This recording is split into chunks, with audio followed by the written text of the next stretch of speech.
A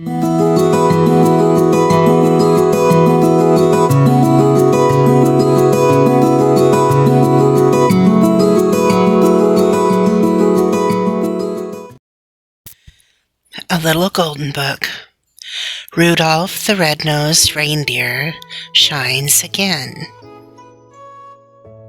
Rudolph the Red-Nosed Reindeer Shines Again, adapted from the story by Robert L. May, illustrated by Darrell Baker. Golden Press, New York. Western Publishing Company, Incorporated, Racine, Wisconsin. Copyright 1982 by Robert L. May.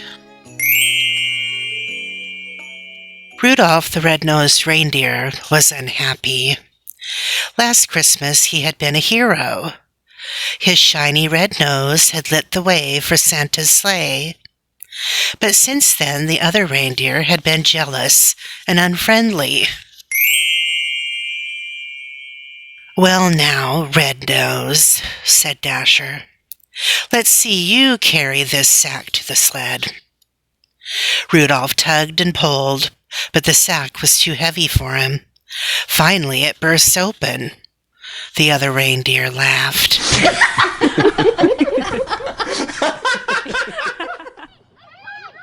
By the time Rudolph had put all the presents back in the sack, the others were playing on the snow-covered slopes. At supper time, Rudolph sat off in a corner alone, eating his mince pie and feeling very sorry for himself. Later, Santa and the other reindeer began to get ready for the big Christmas Eve journey. Rudolph watched from the window. "No one likes me," he thought, wiping away a tear. Then he noticed his reflection. "My nose doesn't even shine anymore," he said. "Santa certainly won't need me now. I might as well leave." In the dark, 6 glowing eyes shone from behind the trees. 3 wolves were watching Rudolph, but Rudolph didn't see them. He was too busy feeling sorry for himself. Suddenly, Rudolph stopped. He heard someone crying. There, at the edge of the forest, he saw a family of very sad rabbits. "Why are you crying?" he asked. "Our 2 youngest babies are lost," said Father Rabbit. "The wolves are sure to get them," wailed Mother Rabbit. The rabbits felt so small and helpless that Rudolph felt big and brave and strong. "Don't cry," he said. "I'll find your babies." Rudolph charged into the forest. Crash! He banged into a tree trunk. He had forgotten that his nose didn't light up anymore. But that didn't matter. He would find the baby rabbits somehow. Rudolph stood still and tried to remember all his reindeer lessons. He twitched his big ears so he could hear better.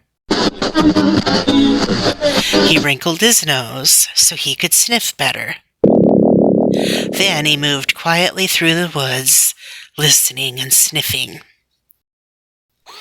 Suddenly he heard a strange noise, and he sniffed a strange smell. There, hiding beneath a bush, were the 2 baby rabbits, shivering with cold and fright. "Don't be afraid," said Rudolph softly. "I've come to take you home. Jump onto my back and away we'll go." As he sped through the forest, Rudolph saw the 3 wolves. He zigzagged through the trees, twisting this way and that. He ran so fast the wolves could not keep up with him. Finally, Rudolph got back to the edge of the forest. How happy Mother and Father Rabbit were to see their babies, and how proud Rudolph felt. "Please stay with us," said Father Rabbit. "We're going to have a wonderful Christmas party." When he heard the word Christmas, Rudolph remembered Santa. "Thank you," he said to the rabbits, "but I have to go home. Santa may need me tonight. I know now that I can help, even without a shiny nose. Goodbye and Merry Christmas to all." Rudolph started running. Faster and faster he went, until he was flying through the dark sky. When he looked down, he discovered that he could see the ground. "Why, my nose is glowing again," he cried. "I wonder if the light came back because I stopped feeling sorry for myself." Far below, Rudolph saw Santa and the reindeer. "Oh dear," Santa was saying. "It's getting so foggy I can't see a thing. Where, oh where is Rudolph with his shiny red nose?" The other reindeer hung their heads in shame. They knew why Rudolph wasn't there. Just then, a rosy glow lit up the snow. With a zoom and a whoosh, Rudolph landed. "Sorry I'm late," he said. "Some rabbits needed help. They had lost their babies." "Did you find them?" asked Santa. "Yes, I did," said Rudolph, and his nose glowed even redder with pride. "Hooray for Rudolph!" shouted the reindeer. "Now let's be on our way," said Santa. "We're sorry we were so mean and jealous," said Dasher, as Santa hitched him up behind Rudolph. "That's all right," said Rudolph. "The important thing is that I stopped feeling sorry for myself." Then they were off. "Thank goodness for Rudolph and his bright, friendly light," said Santa. "Without him, there would be no Merry Christmas for children tonight." And off in their cozy den, the rabbits whispered, "Thank goodness for Rudolph and his brave, kind heart.